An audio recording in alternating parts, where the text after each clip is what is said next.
Baik, permisi. Mohon izin kepada dokter dan peserta sekalian, karena waktu sudah menunjukkan 18.38, langsung saja saya akan memulai acara pada malam hari ini. Assalamualaikum warahmatullahi wabarakatuh. Selamat malam, salam sejahtera bagi kita semua. Yang saya hormati Dr. Hewan Nur Purba Priyambada selaku Supervisor IAIR Indonesia. Yang saya hormati Dr. Hewan Aditya Yudana, Magister Sains selaku dosen Departemen Parasitologi Fakultas Kedokteran Hewan Universitas Airlangga PSDKU di Banyuwangi. Dan yang saya hormati seluruh peserta kuliah umum sekalian yang bahagia. Baik, izinkan saya memperkenalkan diri terlebih dahulu. Saya Prasita Widayani, mahasiswa angkatan 2018, Fakultas Kedokteran Hewan Universitas Airlangga PSDKU Banyuwangi. Sebelum ke agenda selanjutnya, saya akan membacakan tata tertib acara pada malam hari ini. Yang pertama, peserta yang mendapatkan akses ke Zoom harus berpakaian dan berperilaku sopan saat kuliah umum dilaksanakan. Name akun Zoom dengan format nama _ instansi saat bergabung di room Zoom. Ketiga, peserta dimohon untuk tidak mengaktifkan mikrofon saat kegiatan berlangsung. 4, peserta dimohon untuk mengaktifkan fitur video saat kegiatan berlangsung. 5, peserta mengisi kehadiran melalui link yang akan dikirimkan oleh panitia di room chat. Yang keenam, kegiatan berlangsung, peserta dapat bertanya kepada narasumber dengan memanfaatkan fitur chat dengan format nama _ instansi _ pertanyaan. Ketujuh, peserta yang tidak mengisi form presensi dianggap tidak mendapatkan sertifikat.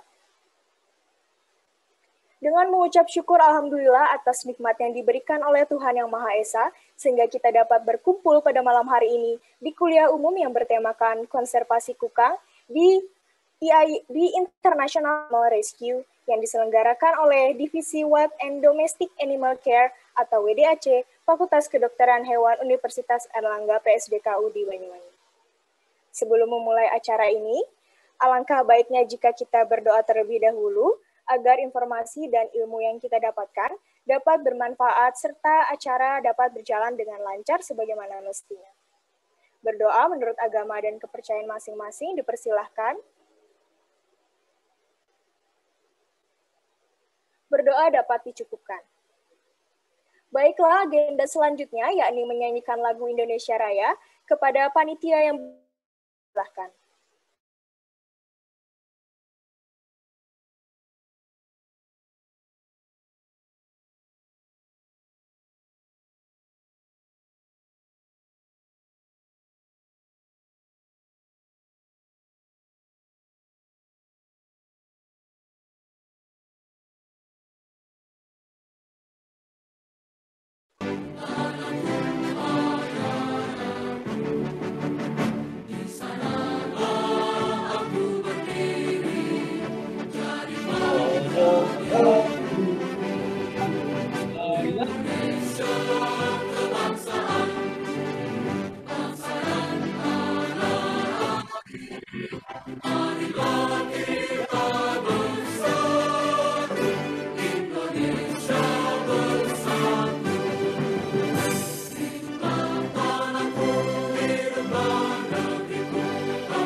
Memasuki acara inti, yakni pemaparan materi oleh narasumber dan tanya jawab yang akan dipandu langsung oleh Dr. Hewan Aditya Yudana, Magister Sains selaku moderator pada malam hari ini. Baik, bisa ditampilkan CV-nya kepada panitia. Bisa di-share.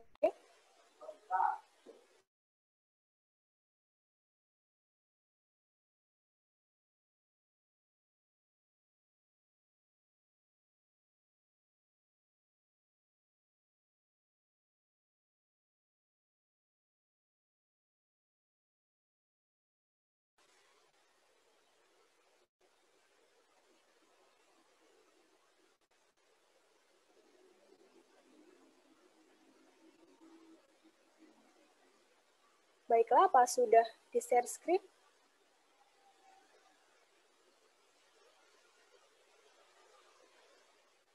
Oke, langsung saja. Dr. Aditya Yudana lahir di Sidoarjo, 13 Maret 1990. Beliau telah menempuh pendidikan S1 Kedokteran Hewan di Universitas Erlangga, lulus pada tahun 2012. S2 Ilmu Penyakit dan Kesehatan Masyarakat Veteriner di Universitas Erlangga, lulus pada tahun 2014. Beliau telah melakukan beberapa penelitian dalam 5 tahun terakhir, di mana bisa dilihat di dalam CV beliau, di mana penelitian terakhir pada tahun 2019 yang berjudul Identifikasi Molekuler Cacing Pita Spirometra erinaceae pada daging katak yang dijual di kota Surabaya. Untuk publikasi jurnal ilmiah dalam 5 tahun terakhir, di mana bisa kita lihat di share screen, ada 15 karya ilmiah yang telah dipublikasi, beberapa di antaranya terindeks nasional maupun internasional. Lalu, untuk pengalaman keprofesian yang pernah beliau lakukan dalam 5 tahun terakhir, dimulai dari tahun 2015 hingga sekarang, sebagai akademisi dan peneliti muda di Departemen Parasitologi Veteriner Fakultas Kedokteran Hewan Universitas Erlangga, 2017 hingga sekarang, kontribusi dan koordinator proyek riset di Banyuwangi Sea Turtle Foundation atau BF, 2018 hingga sekarang, Veterinary Advisor di Mojokerto Reptile Community, 2019 hingga sekarang, Ship Mentor di UPT Pengujian Mutu dan Pengembangan Produk Kelautan dan Perikanan Banyuwangi atau PM2KP dalam acara pelatihan pembuatan preparat parasit. Baik, langsung saja kepada Dr. Hewan Aditya Yudana, Magister Sains, waktu dan tempat dipersilahkan.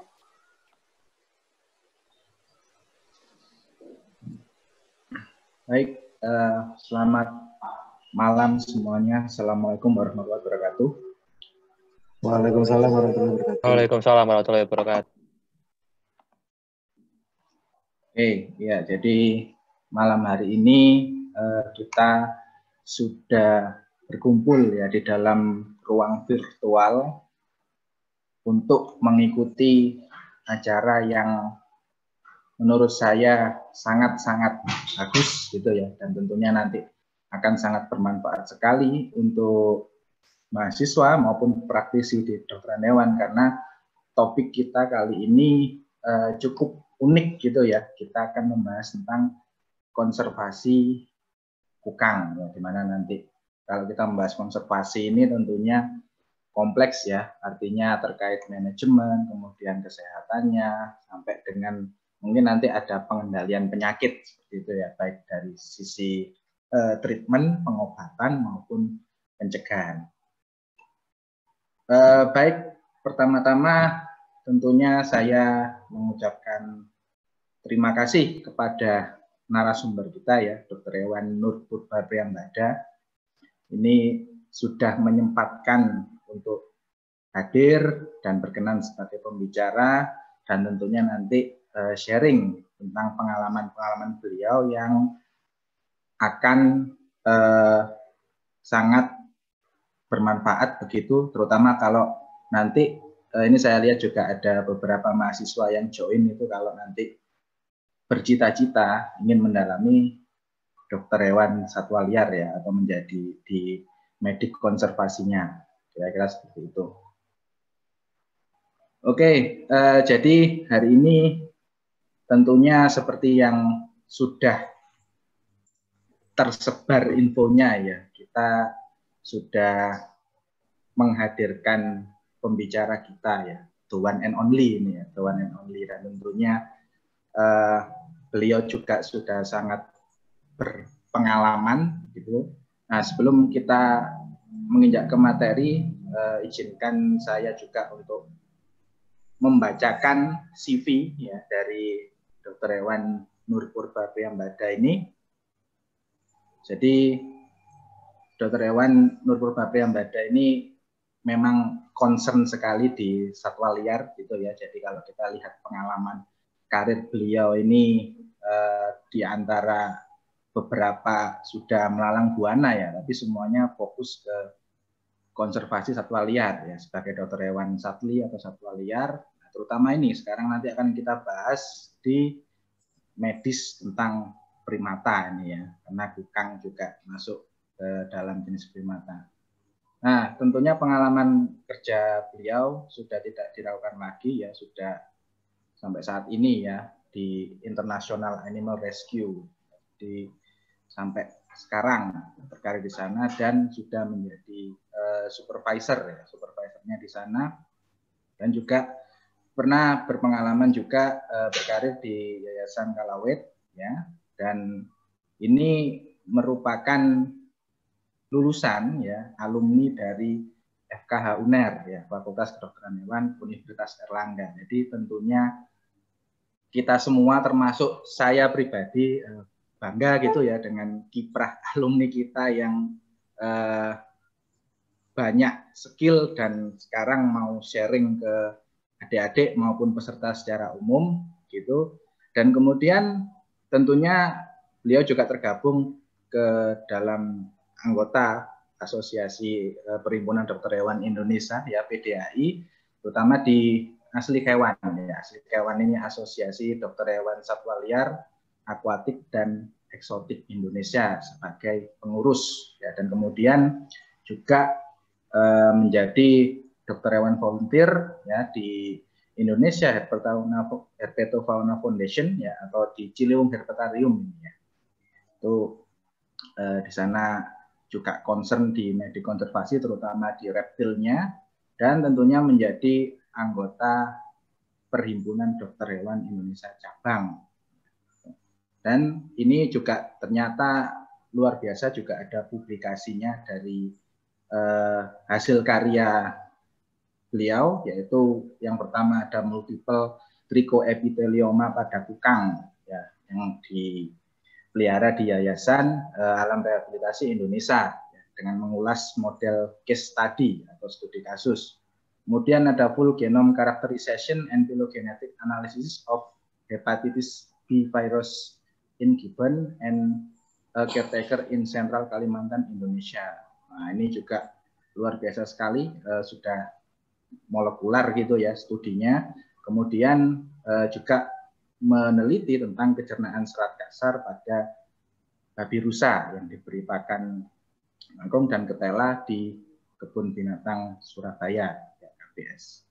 Nah, tentunya ini juga sudah tampil di screen begitu ya. Mungkin kalau nanti para peserta juga ingin mendapatkan info lebih lanjut begitu ya, silahkan, ini ada email itu bisa diakses ya, kemudian Twitter ya @popcafet, dan juga sama nih dengan Instagramnya ya @popcafet ya, silahkan di follow ya, karena akan tentunya banyak sekali informasi medis itu ya tentang konservasi yang sudah dilakukan beliau. Baik, saya rasa itu sekilas cuplikan dari CV ya pembicara kita pada malam hari ini ya, dan saya lihat sudah hadir beliau ya, jadi langsung saja kita sapa bersama. Selamat malam Dr. Hewan Purba. Malam Dok Adit, malam Iya, teman-teman iya. di Banyuwangi semua. Iya, nah, akhirnya alhamdulillah sempat bertemu meskipun virtual gini ya Dok ya. Jadi mungkin partisipan jika belum tahu ya, karena tadi sudah saya sampaikan bahwa Dr. Hewan Purba juga alumni kita ya, alumni FK UNER dan senior saya tentunya ya. Jadi kalau di bidang satwa liar ya sudah tidak diragukan lagi ya. Ini bisa menjadi panutan kita bersama ini ya, terutama nanti kita sharing tentang kukang gitu. Oke, Dr. Hewan Purba sehat ya, Dok ya? Alhamdulillah. Oke, ya. Jadi saya rasa sudah siap untuk menyampaikan materi di malam hari ini. Kalau begitu, untuk berikutnya saya persilakan saja ya kepada beliau untuk sharing maupun nanti mungkin ada beberapa sesi diskusi gitu ya, pertanyaan atau tanya jawab di akhir. Untuk waktu dan tempat saya persilakan kepada Dr. Hewan Purba menjelaskan tentang materi konservasi kukang. Time is yours. Silakan. Ya, terima kasih Dok Adit. Assalamualaikum warahmatullahi wabarakatuh. Selamat malam semua. Waalaikumsalam warahmatullahi wabarakatuh.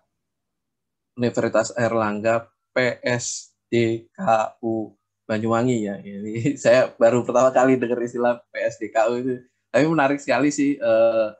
Biasanya ketemu sama teman-teman yang di Surabaya sekarang bisa menjangkau ke daerah ujung yang dulunya sih tempat mainnya saya kalau saya lagi suntuk gitu, terus main ke Alas Puro, main ke Baluran. Sekarang teman-teman Banyuwangi ternyata sudah ada kedokteran hewan di sana. Pasti sangat menarik sekali kalau ada yang suka satwa liar karena lab alamnya sangat dekat sekali. Jadi itu menarik buat bisa dieksplorasi nantinya. Saya senang sekali bisa bertemu teman-teman semua. Alhamdulillah semuanya kayaknya dalam keadaan sehat semua walaupun kita dalam masa pandemi yang tidak jelas berkepanjangan ini. Mungkin tanpa buang waktu terlalu banyak, saya akan coba bagi presentasinya dahulu.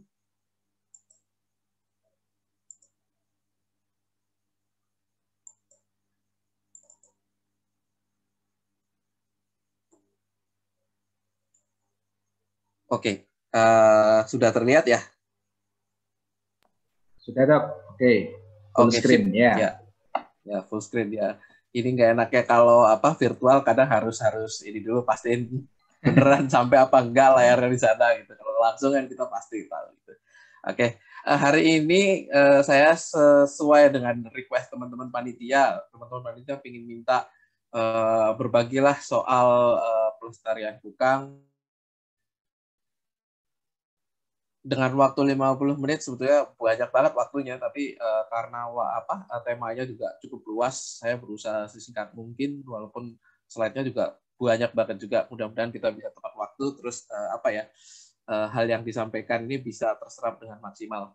Pertama-tama, saya akan buka dulu dengan judulnya adalah konservasi kukang. Ya nanti kita akan cerita soal kukang seperti apa sih. Tapi yang jelas pertama-tama kita selalu harus ingat bahwa kalau nggak kenal maka nggak sayang. Jadi kemarin teman-teman ketika membuatkan materi poster, saya berkali-kali agak rewel mengkritisi bahwa yang ini bukan kukang gitu. Terus yang kukang yang mana? Setelah dikasih ganti, ini ada yang bukan kukang. Jadi kita coba pelan-pelan dulu dari kukang ya.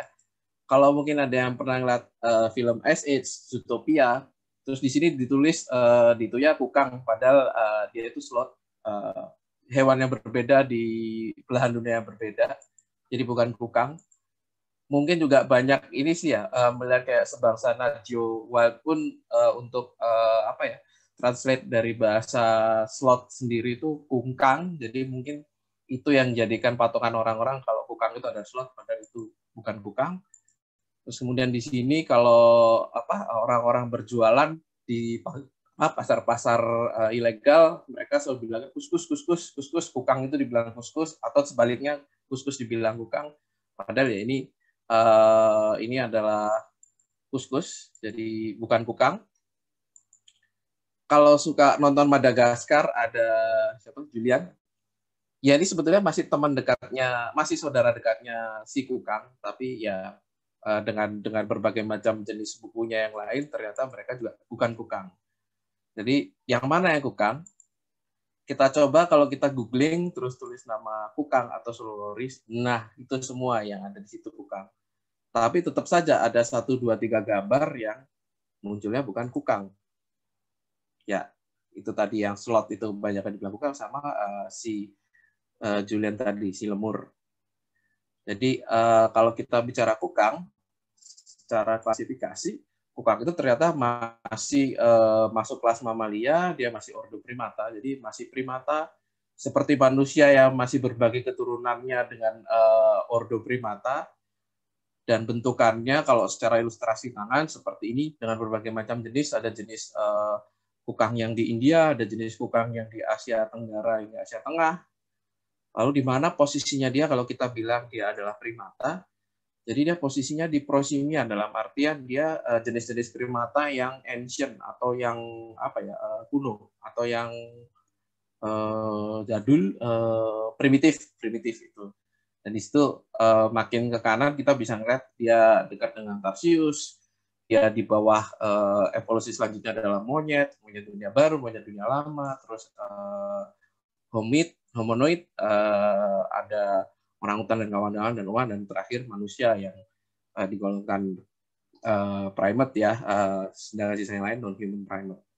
Itu terus kalau di Indonesia sendiri, kalau yang di undang-undang yang diakui baru 3, kukang Jawa, Sumatera, Kalimantan, dan sementara ini sepengalaman saya yang saya lihat baru yang ini aja gitu yang saya temuin sepanjang pengalaman saya. Tapi ternyata dari penelitian sudah sampai keluar 7 spesies di Indonesia di bawahnya, walaupun ya itu memang butuh studi yang lebih lama, termasuk mungkin studi molekulernya perlu didalami lebih lanjut karena beberapa mungkin masih belum seragam dari segi penemuannya ya, karena jenisnya sebenarnya mirip-mirip juga dari bentukan fisik.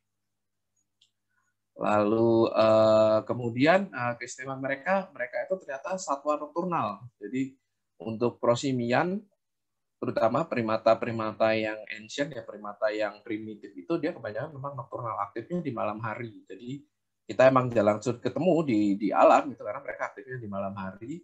Terus jadi kecenderungannya kalaupun muncul di malam hari ya kita yang terbiasa dengan cerita-cerita zaman dahulu bahwa itu mungkin penampakan atau apa, padahal itu sebenarnya makhluk yang lucu dan menarik untuk dipelajari gitu ya.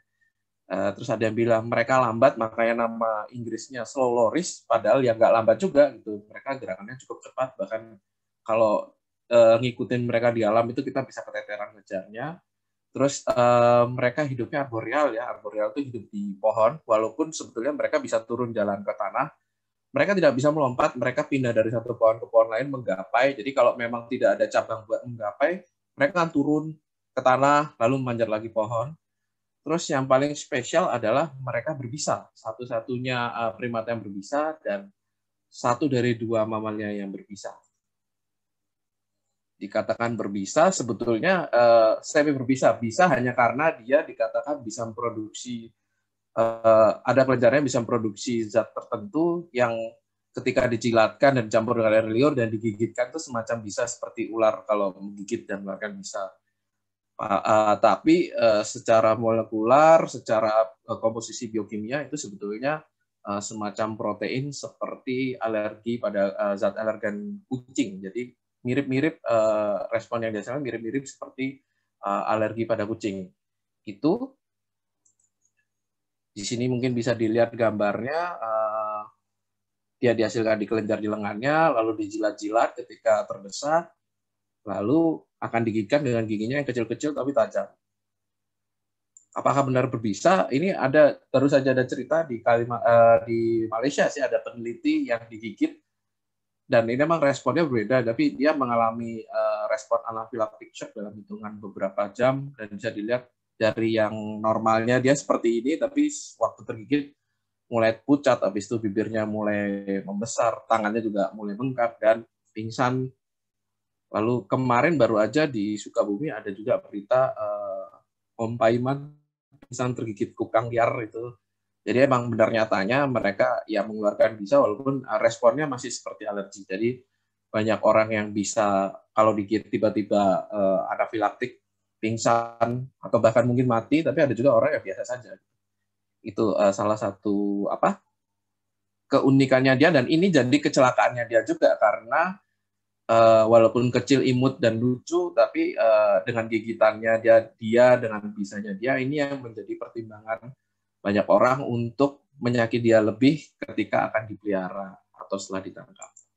Lanjut, habitatnya dia, kalau tadi sudah lihat kan kukangnya ada macam-macam, tapi yang di highlight bener yang 3 gambar di atas adalah kukang Jawa, Sumatera, Kalimantan. Nah, persebarannya Indonesia seperti itu. Tapi kalau di secara Asia, dari Asia Tengah, Asia Tenggara sampai ke Indonesia, dari Jawa, Sumatera, Kalimantan, dan Pulau Bangka itu ada kukang semua. Habitatnya mereka ya seperti satwa liar pada umumnya, di hutan primer, di hutan yang masih virgin, di hutan sekunder, hutan yang setelah terkena suksesi, jadi ada campuran sedikit varietas lain, atau mungkin di bambu-bambu, karena biasanya kalau kita ngelihat rumpun bambu di dalam hutan, umumnya kita bisa ketemu.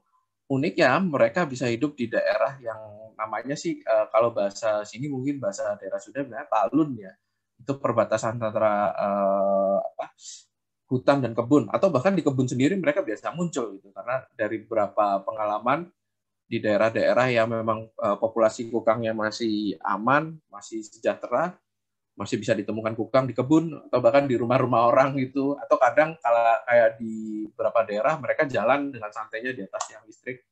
Jadi mereka cukup adaptif dengan segala macam disturbance, gangguan dari aktivitas manusia. Itu dari habitatnya. Lalu mereka makan apa? Gitu. Mereka makanannya macam-macam. Salah satunya mereka makan getah atau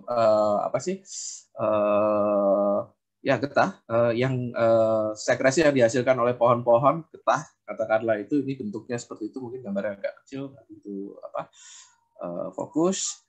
Terus mereka juga makan nektar, sari-sari bunga, madu-maduan. Mereka juga makan buah-buahan, jadi mereka juga bisa ikut menyebarkan benih, mereka bisa juga membantu penyerbukan tanaman. Yang terakhir mereka makan serangga. Dalam artian mereka juga bisa menjadi pengendali hama. Gitu. Jadi secara ekologis sebetulnya hewan ini kecil-kecil fungsinya banyak. Gitu. Itu kalau kita bicara status perlindungannya, mungkin teman-teman ada yang sudah sedikit paham tentang red list IUCN, ada yang mungkin belum, tapi IUCN adalah badan yang mengakses status perlindungan, status si populasi si satwa seperti apa. Kebetulan untuk kukang mereka itu udah agak berat semua ininya, status perlindungannya udah bukan berat ya, buruk ya, dalam artian ada yang sudah menjelang punah, satu step lagi bilang punah, yaitu critical endangered, ada yang endangered, jadi ada yang terancam punah, ada yang terancam, ada yang terancam kritis, terancam, terus ada yang rentan. Tapi kalau dilihat trennya, semua populasinya itu sedang dalam kondisi yang menurun. Itu. Terus kalau dilihat dari segi lain, ada yang namanya CITES. CITES ini badan yang mengatur tentang perdagangan bahan ataupun tumbuhan dan hewan. Di situ dikatakan mereka sudah tergolong sebagai Appendix 1, yang artinya mereka tidak boleh diperdagangkan secara komersil. Jadi kalaupun mereka ditransportasikan dari satu negara lain, alasannya bukan untuk dijual belikan, tapi untuk studi salah satu. Tapi itu pun juga sangat kecil kemungkinan, karena itu butuh dokumen yang tingkat tinggi, dalam artian itu butuh izin sampai ke kementerian dan presiden dan sebagainya. Di Indonesia sendiri, mereka sejak tahun 90 dilindungi oleh Undang-Undang Nomor 5, tapi masih dalam statusnya hanya kukang Sumatera, karena dulu sebelum ilmu pengetahuan berkembang terlalu canggih, spesies yang diakui masih Nycticebus kukang atau kukang Sumatera. Lalu dijelaskan di PP nomor 7 juga sama, tahun 99 masih kukang Sumatera. Yang terakhir 2018 hasil dari bargaining ini juga sih usul dari para peneliti, para penggiat konservasi, akhirnya semua genus Nycticebus, jadi semua jenis kukang itu dikatakan sudah termasuk satwa yang dilindungi. Nah, kalau satwa dilindungi berarti tidak boleh diburu, dijual belikan, diperdagangkan, dibunuh dan lain-lain. Itu ada sanksinya sendiri. Kenapa sih dilindungi? Itu yang jadi pertanyaan. Berarti kalau dilindungi berarti dia tadi dibilang populasinya sudah menurun. Kenapa populasinya sudah menurun? pasti ada hal tertentu. Nah, hal tertentu apakah itu? Ternyata mereka terancam. Terancamnya karena apa? Kehilangan habitat. Salah satunya mungkin kita bisa lihat ilustrasi, anggaplah ini satu hutan. Bisa dibilang ini hutan ya primer sekunder gitu, tapi seiring dengan waktu, dengan jumlah manusia yang berkembang, kebutuhan ekonomi makin tinggi, ada yang dilakukan dengan pemotongan pohon untuk taruhlah sandang pangan papan kan. Lalu habis itu ada untuk pertambangan, hutannya habis. Lalu untuk kita sendiri karena kita butuh makan itu dibuat untuk bercocok tanam. Lalu ada yang dibakar untuk dibuka untuk yang lain-lain lagi. Sawit yang sungguh luar biasa baiknya buat perekonomian, tapi sayangnya juga kita juga manusia juga berpotensi untuk dari segi pemukiman. Jadi hutan yang begitu luas sekarang tinggal yang terlihat hutan di bagian tengah. Dan itu kebanyakan air, masa kukangnya berenang kan nggak mungkin. Nah itu dalam artian mereka sudah tercekik seperti itu dalam kondisi habitatnya benar-benar sudah menyusut terancam. Satu lagi ancaman buat mereka adalah perdagangan. Perdagangan terutama buat dipelihara. Jadi diperdagangkan seperti ini, dipelihara, dibuat semacam seperti hewan peliharaan, walaupun mereka satwa liar, jadi nggak mungkin juga. Terus kemudian ada yang diperdagangkan untuk konsumsi, ada yang buat pengobatan tradisional atau bahkan klinik. Itu. Nah, dari sekian aktivitas ini menjurus kepada tindakan yang tidak animal welfare. Salah satunya yang saya bilang karena mereka bisa dan giginya tajam, jadi ketika dijual ke orang untuk dipelihara selalu dipotong dulu giginya. Nah, artinya supaya dibilang ini kecil, lemas, dan sudah tidak berbahaya karena giginya sudah tidak runcing, tidak bisa menyakiti orang. Potong, terus ada juga yang ya ulah manusia iseng-iseng saking berburu pakai senapan angin. Lalu ada juga yang cara memeliharanya salah, akhirnya malnutrisi atau sanitasinya buruk, jadi kena gangguan semacam parasitisme dan lain hal, atau mungkin berujung lebih parah kematian. Jadi dari yang cuma dibuat main-main lucu-lucuan tadi ini yang dihasilkan gitu, nyawa yang disia-siakan sama orang. Kemudian gimana sih kita melihat masa depan si kukang ini? Gimana cara melindunginya? Salah satunya ada IAR Indonesia. Disclaimer ya, IAR Indonesia itu sebetulnya kalaupun tulisannya namanya International Animal Rescue, tapi namanya Inisiasi Alam Rehabilitasi Indonesia. Kami partner dari International Animal Rescue Pusat yang ada di UK. Kami bergerak di pelestarian satwa liar, terutama hewan-hewan ini di monyet ekor panjang, di beruk, kukang, dan juga orangutan. Ya, ini kami lembaga konservasi non-profit. Kalau dalam peraturan kami tergolong lembaga konservasi khusus karena tujuan untuk rehabilitasi, dan prinsip kami adalah 3R 1M. Rescue, Rehabilitation, Release, Monitoring. Penyelamatan, rehabilitasi, pelepasliaran, dan yang terakhir itu monitoring, itu supaya kita bisa tahu apa yang kita lakukan ini ada hasilnya apa enggak. Kami punya 2 pusat rehabilitasi. Untuk kukang, monyet ekor panjang, dan beruk itu ada di Bogor, di Jawa Barat, di kaki Gunung Salak. Lalu untuk orangutan dan kukang Kalimantan, kami ada di Ketapang, Kalimantan Barat. Nah, jadi kami tujuan kami sebetulnya hanya satu sih, menegakkan animal welfare pada dasarnya seperti itu, karena kita tahu dari tadi yang teman-teman lihat dari gambar, dari yang dipelihara dibuat main-mainan itu ada efek yang dihasilkan.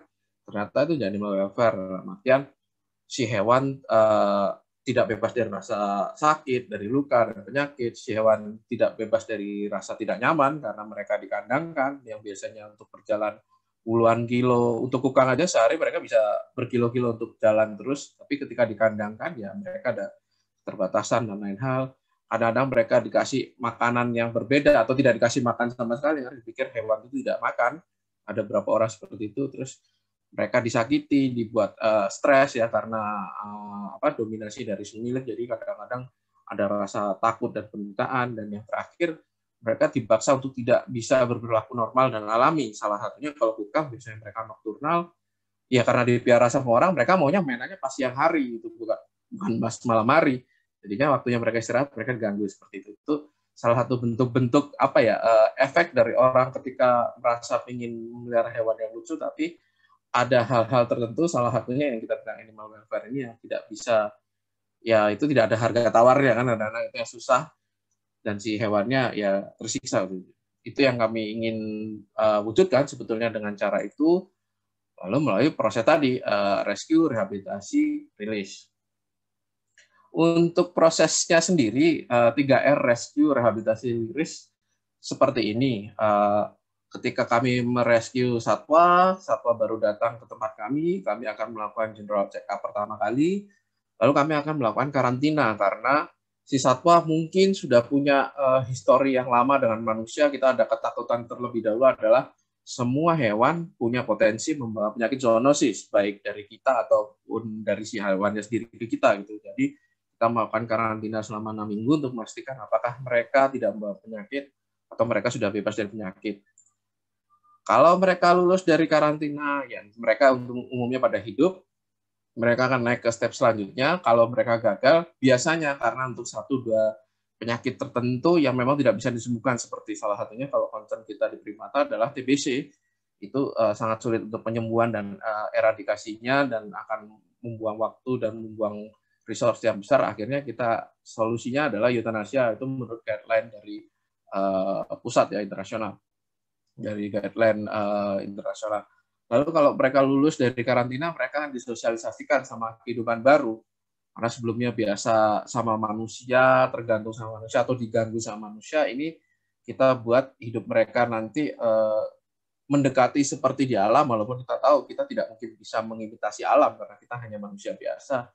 Nah, disitulah akan ada yang namanya proses rehabilitasi, karena mereka ini adalah satwa yang datang dari dari alam lalu diambil sama manusia, sempat ada perubahan perilaku, sempat ada perubahan perlakuan juga. Jadi ya mungkin tergantung sama manusia, sudah mulai abnormal ataupun sakit. Jadi mereka secara fisik maupun mental mereka tidak sehat itu. Jadi kita berusaha merehabilitasi mereka supaya mereka sehat. Yang mana nanti kalau mereka memang sudah bagus, seperti mendekati seperti kuang liar, walaupun itu mungkin tidak mungkin 100% seperti liar, ya tujuannya supaya kita bisa melepaskan liar kembali ke alam. Dan itu tentunya hasil dari bantuan pemerintah, dalam hal ini BPSDA, untuk melakukan penyitaan ataupun menerima penyerahan. Dari situ kita yang sebagai dokter hewan punya peran penting dalam pemeriksaan pertama kali untuk memberikan rekomendasi ketika diselamatkan, apakah dia perlu direhabilitasi terlebih dahulu, atau mungkin si kukangnya hanya apes, sekedar melintas, tertangkap sama orang, lalu diserahkan, kemudian ternyata setelah kita cek, oh ini sehat, kukang liar kok, jadi ya bisa aja kita lepas lagi ke alam. Apalagi histori dengan manusia tidak terlalu lama, jadi kemungkinan tertular penyakit juga kecil. Itu bisa kita rekomendasikan untuk langsung lepas liar ke alam. Gimana untuk kukang-kukang yang tidak bisa lepas liar? Ada solusinya, salah satunya dengan sanctuary. Dengan sanctuary dalam artian mereka mungkin akan hidup selamanya di kandang, tapi itu tadi kita coba untuk improve, kita coba naikkan standar welfare-nya, standar kesejahteraan hewannya sampai selamanya di kandang, ya supaya hidup mereka tidak semenderita dulu ketika dipiara sama manusia. Itu kalau alur prosesnya. Nah, kita masuk ke pemeriksaan kesehatan, ini hal yang sangat wajib ya, terutama untuk di lembaga konservasi khusus, terutama untuk di satwa apapun sih, apalagi di primata. Yang kita lakukan sih ketika satwa datang, kita identifikasi spesies, jenis kelamin, kita lakukan pemeriksaan fisik apakah ada permasalahan, terus kita melakukan X-ray, ronsen, untuk melihat apakah ada gangguan di paru-paru, karena concern kita di primata lebih ke arah TBC, karena itu yang sangat strict, terutama ketika itu berkaitan dengan penyebaran dan penularan ke manusia atau ke satwa lain. Kita melakukan pemeriksaan gigi, karena ini yang paling utama di kukang yang hasil pemeliharaan orang biasanya akan dipotong giginya, biasanya akan infeksi, dan infeksinya parah-parah, kadang kita harus obati dulu. Atau solusi terakhir adalah ya karena sumber infeksinya di gigi yang rusak tadi, kita harus cabut giginya gitu. Dan kalau giginya sudah cabut tidak akan tumbuh, dia akan ompong selamanya.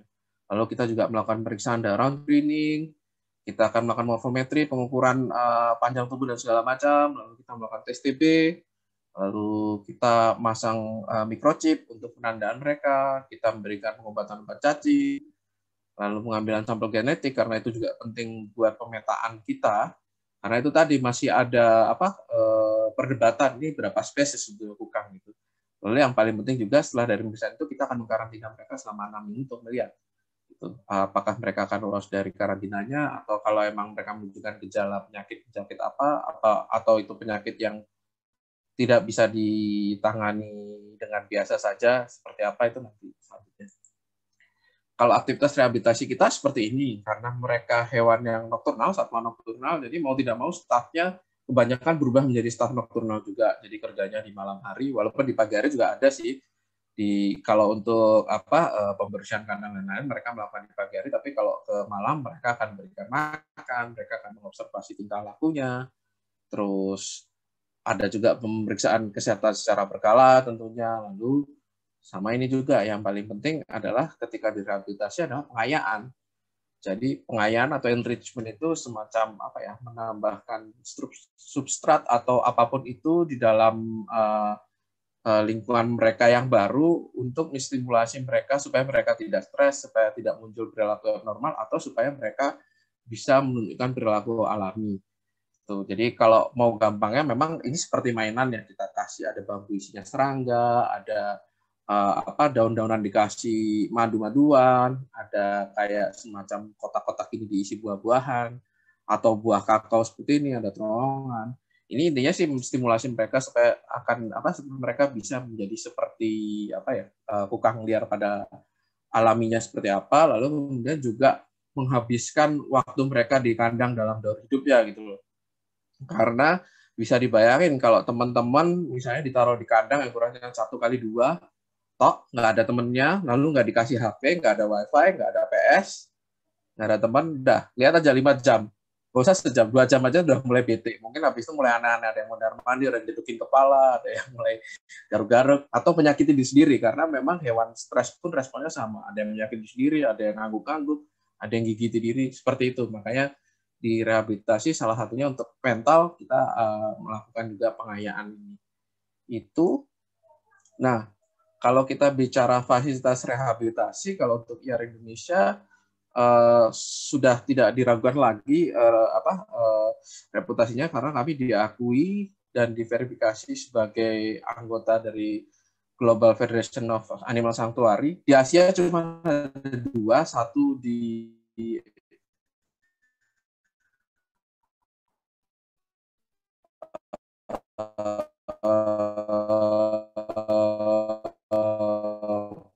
pusat rehabilitasi beruang di Vietnam dan Cina, satunya lagi IAR Indonesia yang di Ketapang, satwa yang selalu datang ke tempat kami. Itu kita sekarang habis itu bicara pelepas liaran.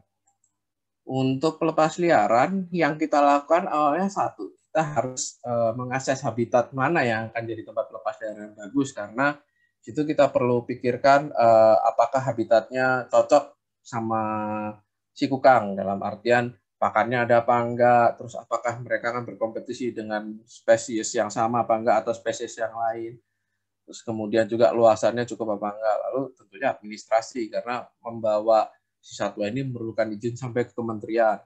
Kemudian pemilihan kandidat simpelnya adalah memilih kukang yang sehat baik secara fisik maupun mental. Kalau di kami sih gampang, biasanya kukang yang tidak pernah dilaporkan sakit, yang giginya lengkap, itu salah satunya. Terus kemudian kukang yang tidak menunjukkan abnormal sampai 10%. Jadi kalau di atas 10% mereka belum lulus sekolah, jadi kita harus latih terus, kasih enrichment, terus kita observasi terus. Ini abnormal di atas 10%, di bawah 10% itu dari hasil observasi selama 25-100 jam biasanya kita itu. Untuk lihat mereka gimana perkembangannya. Termasuk habis itu setelah kandidat sudah ada, kita mempersiapkan tim dan teknis di lapangan seperti apa, kemudian menyiapkan habituasi. Habituasi itu semacam adaptasi sebelum mereka benar-benar dilepas. Jadi kalau mereka dari kandang dibawa ke tempat pelepas liaran, misalnya taruhlah di Gunung Salak, dia harus dibiasakan di kandang semi terbuka dulu selama 1-2 minggu. Ketika sudah beradaptasi dengan cuaca, suhu, dan kondisi lingkungan sekitar, kita akan coba lepas. Nah, kalau sudah dilepas, tentunya nggak sekonyong-konyong kita biarkan. Ada kukang yang kita pasang pelacak seperti ini. Ini namanya radiotransmitter kolar. Kalung radiotransmitter memancarkan gelombang radio untuk mengetahui sisinya di mana. Jadi ketika mereka sudah dipasang ini, dibawa ke tempat rilis, lalu dilepas dari kandang.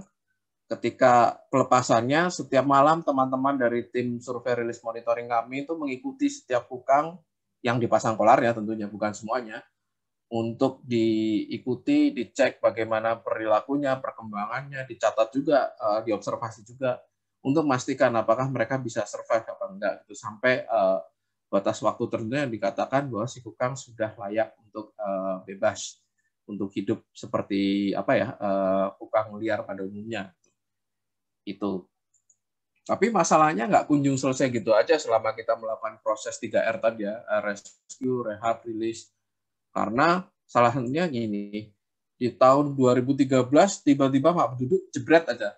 200 kukang itu kena sita di Pelabuhan Merak, dan semuanya diserahkan untuk direhabilitasi. Itu banyak sekali dan kondisinya nggak bagus.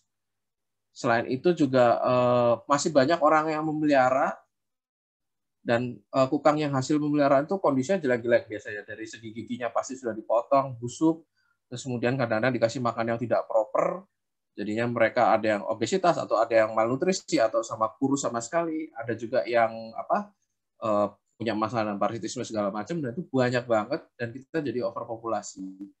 Ketika sudah overpopulasi, kukang yang akan dilepas liar ini kandidatnya nggak banyak karena giginya udah pada kepotong semua.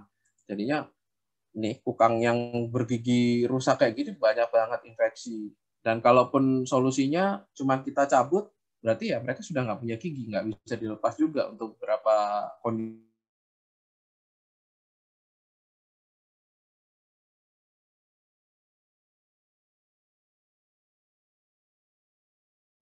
Itu berujung kalau sudah overpopulasi ya itu penyakit mudah menyebar, terutama parasit itu gampang sekali menyebar. Terus ya kita sendiri yang melepas liarkan kukang di alam akan menemukan kondisi bahwa mungkin saja kukangnya ya memang nggak siap untuk dilepas, atau kukangnya tidak bisa belum waktunya dilepas, atau memang kukangnya tidak bisa jadi liar, jadi dia akan mati ketika dalam masa pengamatan dalam monitoring. Nah ini ibaratnya itu kalau cuman urusannya rescue, release, rehab. Jadi ibarat kalau kita ada bocor keran gitu sampai banjir, kita sibuk nampung airnya atau sibuk ngepelnya, tapi bocornya nggak kita pedulikan. Akhirnya kita coba belajar. Apa itu gak paham? Kita coba belajar melihat apa sih yang terjadi sebetulnya itu dalam foto besarnya. Kenapa sih orang melihara kukang? Karena banyak hal, tapi salah satunya karena kukangnya diburu di alam, lalu diperdagangkan. Nah, ketika diperdagangkan ini dari si penjual ke pembeli itu biasanya baru kukangnya dipotong. Lalu ketika dipelihara sama orang biasanya nggak berujung lama, 6 bulan mati. Dan itu siklusnya berulang lagi seperti itu.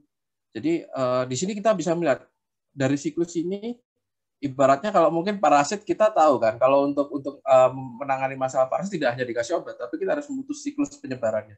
Ini mirip-mirip kayak gitu. Jadi gimana caranya kita bisa mencegah terjadi perburuan, atau membuat orang tidak mau berburu, atau membuat orang tidak mau membeli, sehingga si kukang itu tadi tidak diburu, tidak diperdagangkan, atau minimal tidak dipotong giginya. Jadi ketika kita berhasil selamatkan, itu masih bisa ada potensi lepaskan lagi. Seperti dari itu kita berusaha untuk memikirkan solusi strategi yang lebih holistik, yang lebih melihat secara umum, melihat secara keseluruhan. Nah, di situ kita bertransformasi, kita bisa berubah gitu kan. Ibaratnya kalau kita kayak Super Saiyan, kita jadi Super Saiyan, kalau di Digimon kita dari Agumon jadi apapun itu, dari Satria Baja Hitam, karena intinya kita harus berkembang, tidak bisa menggunakan strategi yang sama. Makanya selain 3R dan 1M, kita menambahkan satu lagi, beberapa hal lagi sih, perlindungan habitat, mendorong upaya penegakan hukum, lalu melakukan edukasi dan penyadartahuan, dan melakukan pemberdayaan masyarakat. Intinya kalau kita lakukan ini secara bersamaan, kita berusaha untuk melihat apakah ini bisa menjadi solusi kita untuk menangani masalah kukang. Salah satunya ketika perdagangan, di cara perdagangan orang berjual beli kukang tidak hanya di pasar konvensional sekarang kan, di pasar online juga banyak. Jadi kita mulai berpikir untuk membuat kampanye digital. Jadi kita bekerja sama teman-teman dari Kukangku. Ini sebuah gerakan kampanye penyelamatan pelestarian kukang. Karena kita tahu aktivitas memelihara kukang terlalu tinggi, bahkan sampai bikin komunitas memelihara kukang. Padahal itu satwa liar dilindungi gitu kan. Dan banyak hal kayak publik itu kepercayaannya ke instansi itu rendah kadang-kadang. Ya seringlah kita lihat orang memandang rendah tentang instansi pemerintah. Habis itu si lembaga konservasi sendiri karena mungkin terlalu hardcore, ketika menyampaikan pesan kadang-kadang ya itu tadi langsung hajar belah gitu, orang nggak begitu simpatik. Akhirnya dicoba lewat komunitas karena komunitas biasanya berhasil memberikan wawasan yang berbeda gitu. Nah, istilah kami mulai lewat salah satu jalannya adalah campaign secara digital maupun tidak digital, offline itu untuk menyadarkan masyarakat tentang apa sih masalah ketika Anda melihara kukang atau apa sih yang terjadi ketika kukang dipelihara.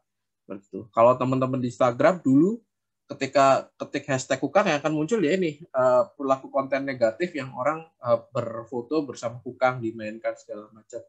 Ini yang kita berusaha koreksi karena ini semacam penyakit menular ya. Ketika satu orang berfoto seperti ini, orang lain ingin ikut karena merasa itu keren, lalu semuanya ikut-ikutan situ. Padahal ya itu tadi efek yang dihasilkan banyak hal yang sangat tidak baik buat satwanya sendiri.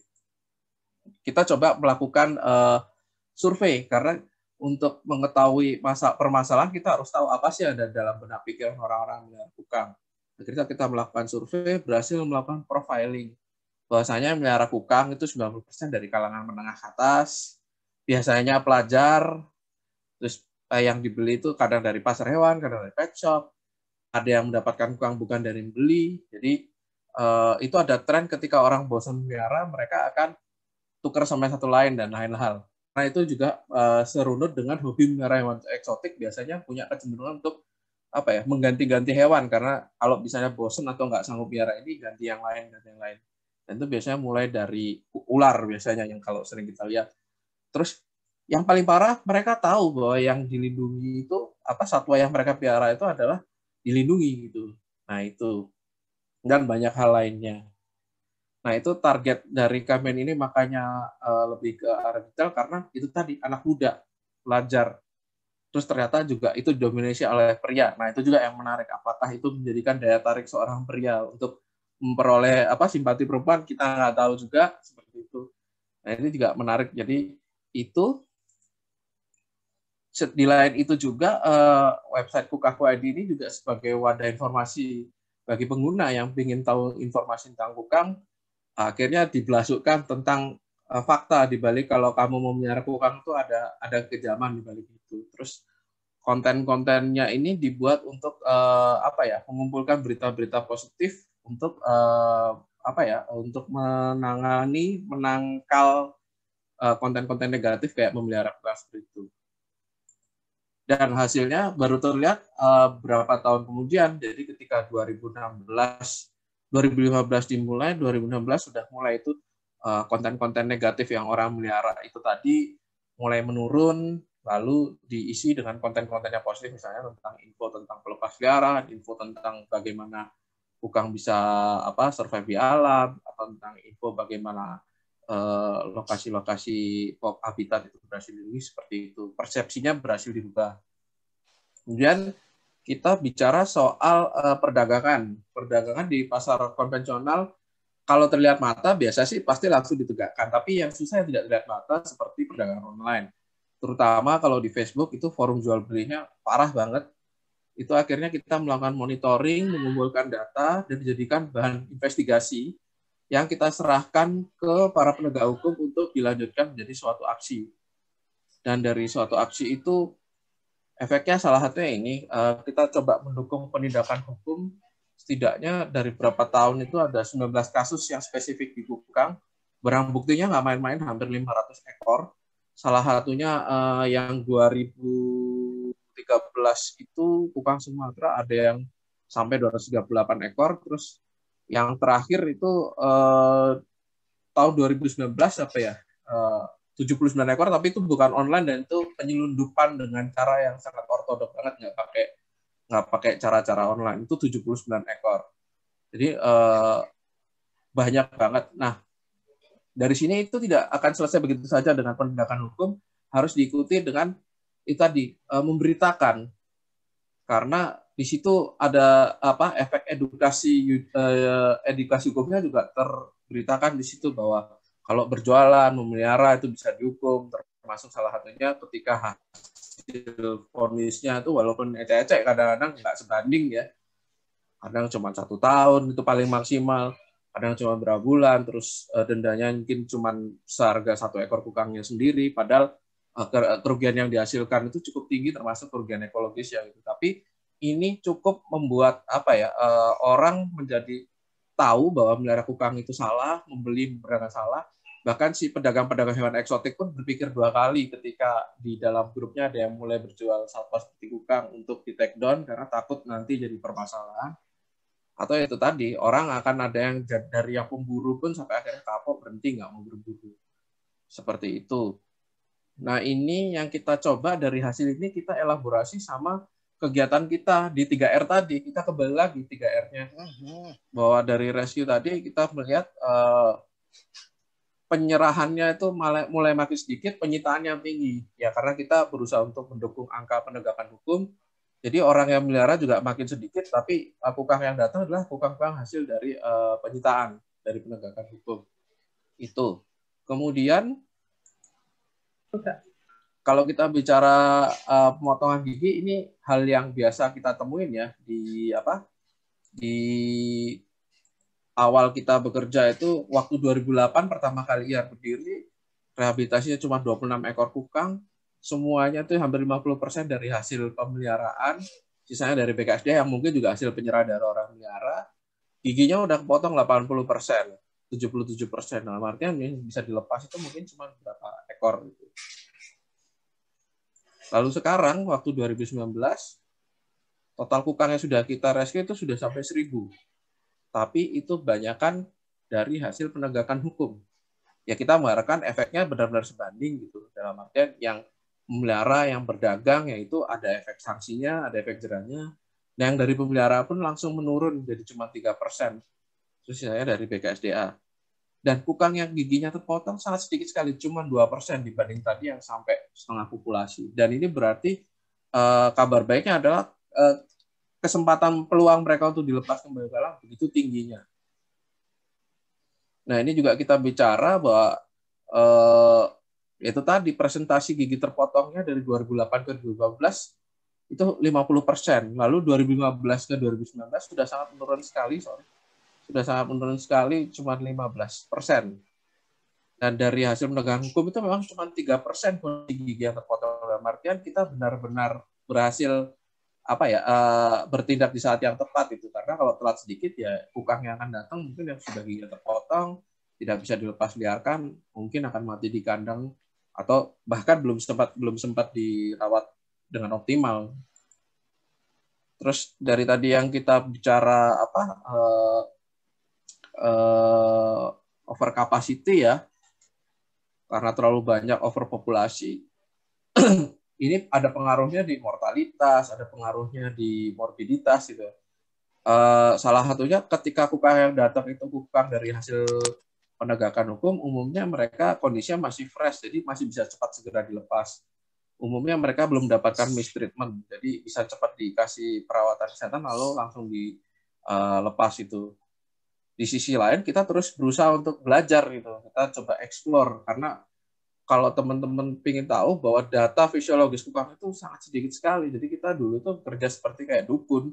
Kita mana tahu mana nilai normal, mana nilai yang nggak normal, mana yang normal, mana yang enggak. Gitu. Jadi akhirnya kita membuat semacam studi berkelanjutan sendiri di tempat pusat rehab kami. Dan ini ada beberapa spesial kasus ya, kasus spesial karena kita teman-teman juga calon dokter hewan, mungkin ada beberapa misalnya penyakit metabolic bone disease atau penyakit tulang metabolik ini biasanya dapat dari kukang bekas peliharaan. Dulu awalnya sampai bisa ratusan kasusnya, karena ya itu tadi salah treatment dengan nutrisi, akhirnya ya pengaruhnya di tulangnya ada yang keriting, gampang patah, pokoknya macam-macam kompleksitasnya gitu. Terus lalu kemudian kita melakukan solusinya koreksi nutrisi, pengganti pakan, dan lain hal, akhirnya sekarang sudah bisa didepres. Dulu juga ketika masa banyak kukang yang tidak bisa dilepas dan menumpuk di kandang, ketika musim hujan tinggi, kelembapan tinggi, protozoa terutama parasit dan cacing sih biasanya juga itu macam giardia itu sangat mudah menyebar dan mortalitasnya tinggi. Jadi semacam badai parasit aja, kalau udah kena bisa tiap hari nekropsi, tiap hari dapat itu. Solusinya itu tadi kita melakukan penataan kandang, pengurangan kukang dalam satu kandang, itu biosecurity-nya kita tingkatkan. Untungnya sampai ke sini sih itu semua bisa disupres itu. Kemudian juga luka gigitan. Salah satu impact yang harus kita tebus dengan mendorong penegakan hukum. Biasanya kukang yang dalam penegakan hukum itu kondisinya sangat-sangat nggak layak ya. Jadi misalnya satu keranjang buah itu diisi bukan 2-3 kukang, kadang-kadang 10 kukang dimasukin aja gitu, atau kandang kucing diisi belasan kukang. Mereka kecenderungannya satwa yang soliter, nggak sosial. Jadi ya kesenggol dikit bisa saling berantem, gigit-gigit, dengan pengaruh bisa gigitan berbisanya itu di sesama kukang juga bisa membuat nekrosis lebih cepat. Penyembuhan luka yang lama ini jadi masalah baru sih sebenarnya, tapi kita juga belajar ketika dalam melakukan penanganan di penegakan hukum sebisa mungkin langsung membuat memisahkan mereka dalam jumlah yang paling kecil untuk mencegah penularan penyakit. Dan tadi sama ada lagi permasalahan baru ketika kita bilang tadi habitat mereka mulai hilang, ternyata itu tadi di tengah perkembangan daerah, perkembangan pembangunan wilayah, ada instalasi listrik, mereka ternyata kehilangan tempat untuk berjalan, salah satunya mereka berjalan di kabel listrik, dan itu yang menjadi kasusnya sangat tinggi sekali. Kalau udah datang dalam kondisi parah, kadang-kadang luka bakarnya itu sudah sampai parah. Solusinya ada yang mau nggak mau harus kita eutanasia, atau jelek-jelek ya kita amputasi sebelum itu makin parah. Seperti itu. Kemudian ini juga tren yang sangat mengesalkan juga ketika orang belajar jadi jagoan itu mainan tembakan senapan angin. Kita sudah menemukan 23 ekor kukang, sampai ada 43 peluru yang kita temuin. Paling banyak saya pernah nemu satu kukang itu ada 5 peluru di dalam badannya, peluru gotri itu. Terus umumnya sih ada yang cuma di permukaan kulit, tapi banyak juga yang sampai masuk ke organ-organ vital kayak di kepala, rongga mulut, ada yang sampai masuk ke macam-macam lah intinya. Dan itu memicu rasa sakit yang jelas ya, kalau kita ditembak aja sakit. Sama ada ini juga lead poisoning atau keracunan timbal. Terus kita bicara juga pelepas liaran. Jadi ketika dulu awalnya kita kesulitan karena kukang datang adalah eks pemeliharaan, jadi kondisinya buruk, giginya sudah jelek-jelek semua, sedikit sekali, dan ketika dilepas juga kondisinya mereka ya banyak yang bisa bertahan, banyak enggak. Lalu ketika kita dorong untuk melakukan ini ya penegakan hukum, kukang yang datang ke kita itu rata-rata kukang yang sehat, giginya masih bagus, dan mereka memang masih liar, fresh, baru ditangkap sehari gitu. Jadi ketika dilepas ya tentunya mereka jadi lebih mudah gitu. Dan itu yang terjadi ketika kita itu berhasil melepas kukang lebih banyak gitu. Kukang Jawa kita berhasil melepas sampai 370 ekor, kukang Sumatera kita berhasil melepas sampai 212 ekor, kukang Kalimantan 55 ekor. Lalu berdasarkan tipe-tipe penyelamatan, kukang yang bisa lepas liar tanpa direhab itu udah sampai 130 ekor. Baik itu yang dari hasil penegakan hukum atau yang apes ketangkap orang gitu aja terus tiba-tiba diserahin gitu ke pemerintah. Dalam artian pesan edukasinya sampai bahwa itu kukang adalah satwa liar yang dilindungi, tapi mungkin yang inisiatifnya yang kebangetan, kadang-kadang kukangnya emang lagi main di sekitar situ, emang rumahnya mereka di situ, emang kita nggak sadar mereka ada di situ begitu lama. Begitu tahu itu ada kukang, begitu kita tahu kita pernah kenal kukang, main tangkap, serahin aja, suruh diselamatkan sama pemerintah. Pada akhirnya mereka akan bisa berakhir di rehabilitasi terlalu lama, padahal kalau dilihat-lihat karena mereka sehat dan giginya bagus juga dan liar, ya sebagusnya langsung lepas liar. Dan kukang yang hasil rehabilitasi lepas liar juga banyak, ternyata 514 ya. Ini sudah cukup banyak. Ini hasil dari kita tadi mendorong untuk memutus siklus tadi. Memang banyak kukang yang datang dari hasil menegakkan hukum, tapi banyak juga yang bisa segera dilepas. Masuk juga dari hasil pengamatan monitoring kita ketika pelepasan ya. Jadi kalau untuk kukang Jawa sendiri, memang dari 300 tadi yang kita lepas ya, semua kita bisa monitoring. Kita ambil sampling karena untuk pengadaan radio transmitternya itu mahal sekali polarnya. Ribuan euro kalau nggak salah untuk 1 ekor. Jadi ya itu sangat mahal. Jadi kita melakukan sampling dari 52 ekor, dari 300-an itu 52 ekor yang kita pasang radio transmitter dan kita ikuti. 58% diantaranya itu survive itu. Memang kecil ya, nggak sampai 100%. Tapi kalau berdasarkan studi literatur, itu ya sudah paling besar. Karena sebelum di tempat-tempat organisasi konservasi kukang dan sejenisnya, biasanya itu angka survivalnya itu hanya sampai 30% atau 20%. Gitu. Ini sudah sampai 50%. Sudah bagus sekali. Masuk sama juga di kukang Sumatera, walaupun lebih sedikit dari Jawa, tapi sudah termasuk yang paling tinggi. Tapi ya kita berusaha nanti pada akhirnya akan coba untuk explore lagi gitu, untuk tahu, untuk belajar bahwa gimana sih caranya supaya mereka bisa benar-benar survive di alam ketika dilepas. Dari sekian itu, mungkin teman-teman perlu tahu bahwa itu butuhkan waktu dan tenaga yang banyak, nggak sedikit ya, dibanding harganya, mungkin harganya kukang cuma 500.000, 200.000 gitu. Rehabilitasinya itu 1 ekor bisa ratusan juta kadang-kadang. Apalagi kalau bicara soal pemeriksaan kesehatannya dan lain hal, ya itu terus jalannya masih panjang, terjal berliku gitu. Pasti teman-teman berpikir ya, ngapain kayak gitu ya, sudah mahal-mahal, capek-capek, kenapa sih harus dilestarikan kukangnya gitu. Ya saya juga bingung kalau ketika ditanya seperti itu, tapi sekarang kurang lebih saya tahu jawabannya bahwa satu, yang kita tadi bilang bahwa dia punya fungsi yang besar di alam ya, mengontrol hama serangga, membantu penyerbukan, menyebarkan biji pohon. Bisa-bisa nanti kalau nggak ada penyerbukan, ya taruhlah kayak dia demen makan serbuknya nektarnya bunga durian, kalau dia tidak membantu penyerbukan, nanti kita nggak bisa makan durian kalau mereka hilang di alam. Atau kalau mereka bisa membantu menyebarkan biji pohon, bisa-bisa kita nggak makan kopi salah satunya, nggak minum kopi, karena mereka juga biasa berkeliaran di kebun kopi, dan mereka ya membantu penyebaran biji kopi juga. Ya, mereka menjaga ekosistem hutan. Itu salah satunya. Yang kedua, sekarang yang lagi hangat-hangatnya, kita bicara soal pandemi. Mungkin teman-teman tahu COVID, dari segi isunya, dari segi faktanya sendiri di lapangan mungkin belum begitu jelas 100%, tapi ada efek dari hasil didukung kontak manusia dengan satwa liar yang begitu tinggi, dalam artian di situ bisa jadi ada penyakit-penyakit yang memang sudah ada dari zaman dahulu kala dan mungkin berevolusi dari original host-nya, dari host aslinya, atau mungkin sudah pindah ke intermediate host-nya, lalu ke manusia, lalu habis itu dari manusia menyebar ke manusia, lalu penyebarannya bisa lebih parah lagi, yaitu lintas batas, karena orang sudah bisa naik pesawat kemana-mana.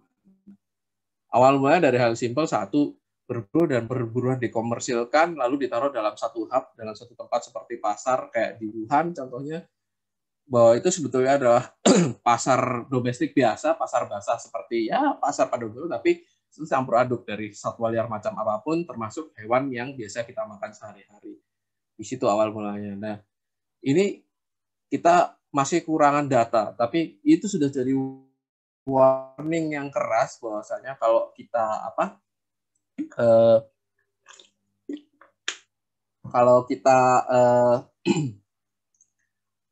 tidak mengindahkan bahwa satwa liar ini punya potensi zoonosis yang tinggi, terus kita nekat untuk mendukung, salah satunya kalau melihara berarti itu harus diburu, itu harus diperdagangkan, ya itu nanti terjadi yang namanya zoonotic spillover gitu. Nah, itu bisa jadi pandemi baru, jenis-jenis penyakit yang entah itu dulu sudah pernah ada atau habis itu berevolusi, atau penyakit yang benar-benar baru. Di situ saya juga baru saja belajar bahwa ternyata kayak kasus COVID krisis COVID-19 sendiri itu, anggarannya saja untuk menangani krisis COVID itu sangat besar sekali. Sampai ini 11 triliun US dollar, tapi kalau dilihat-lihat ternyata anggaran untuk pencegahannya misalnya satu aja untuk menghentikan pasar white meat trade atau pasar daging satwa liarnya saja itu ternyata cuma berapa miliar. Jadi beda ya lumayan lah. Kalau saya nggak begitu paham matematika, tapi kayaknya angkanya besar aja, bandingannya besar aja. Mungkin teman-teman bisa cek math sendiri itu berapa banyak uang yang bisa di save ketika kita berhasil berupaya mencegah itu mulai dari perdagangan satwa liar ilegal, mulai dari via hewan-hewan peternakan dan yang lain, atau melakukan monitoring perdagangan satwa dan sebagainya, dan mengurangi deforestasi. Salah satunya yang kita bicara tadi habitat ya, kalau ada kerusakan habitat itu salah satunya jadi penunjang masalah baru seperti itu. Nah, kalau kita sendiri gimana sih cara berpartisipasi dalam penyelamatan kukang? Ya gampang sebetulnya sih. Intinya tidak membeli satwa liar, tidak melihara satwa liar, biarin mereka hidup di alam. Dan dibagikan aja pesan ini pada orang-orang terdekat itu. Dan sekarang sudah makin relate ya isunya itu, kalau kita bicara melihara satwa liar dan lain hal, isunya bukan cuma kasihan ini enggak, ini masalah kemanusiaan pun bukan manusiaan yang gimana, itu menyebarkan penyakit, itu mencegah penyebaran wabah ataupun disaster ya, wabah dan bencana wabah yang paling besar. Salah satunya mungkin kita harus belajar dari kasus kenapa terjadinya COVID-19. Dan itu juga caranya satu lagi adalah mendukung upaya penyelamatan pelestarian satwa liar. Bisa berdonasi, bisa ikut kerja di sana, bisa berbantu untuk meneliti, lalu bisa juga melaporkan aktivitas kejahatan satwa kepada yang berwajib. Nah, kalau teman-teman tahu kata Mahatma Gandhi, yaitu moral satu bangsa itu dapat dilihat, kebesaran moral satu bangsa dapat dilihat dari bagaimana cara mereka memperlakukan hewan. Apakah kita ada di mana? Nah, itu kita perlu tanyakan kembali. Seperti itu. Dan akhir kata, saya cuma bisa bilang, jangan buru kukang, jangan beli kukang, jangan piara kukang, kita stop kekang kukang. Ini namanya salam kukang, karena tangan mereka seperti ini. Terima kasih.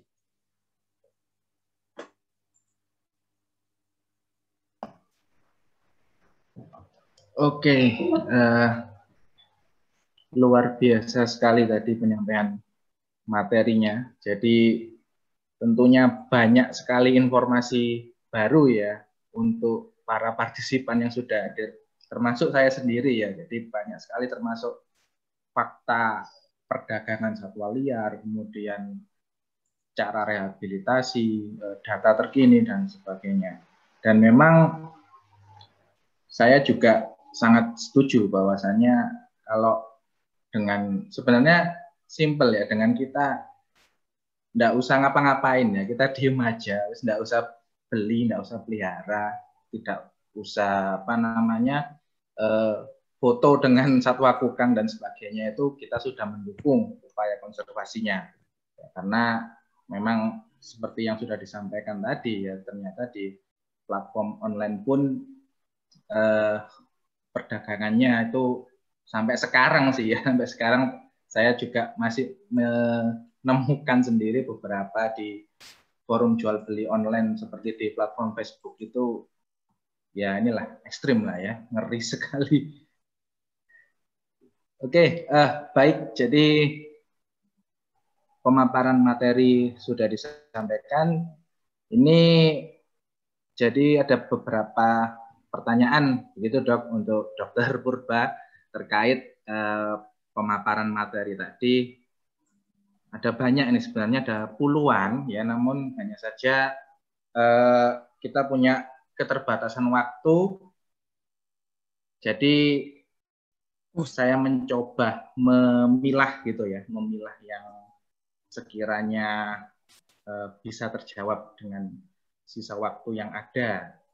Nah, ini ada yang masuk dari kolom chat juga Zoom, dan kemudian ada dari yang Google Form ini kalau nggak salah ya, yang datanya saya terima. Oke, baik. Mungkin saya bacakan pertanyaan yang pertama dulu. Oke. Dari M. Sebastian ya, M. Sebastian Uner. Ini masuk di kolom chat. Malam dok, ingin bertanya. Nah, jadi bagaimana alur atau pintu masuk awal ya bagi dokter hewan muda untuk berperan ya atau berkontribusi di konservasi satwa liar, dan tugas-tugas pokoknya ya kira-kira apa dok, terutama kalau di lembaga IAR Indonesia ini ya. Dan selain itu apa saja yang mungkin, nah ini mungkin ada sharing juga dari Dr. Purba, selain kukang ya yang kasusnya pernah ditangani ya apa saja. Silakan, mungkin langsung bisa dijawab sebelum kita ke pertanyaan berikutnya.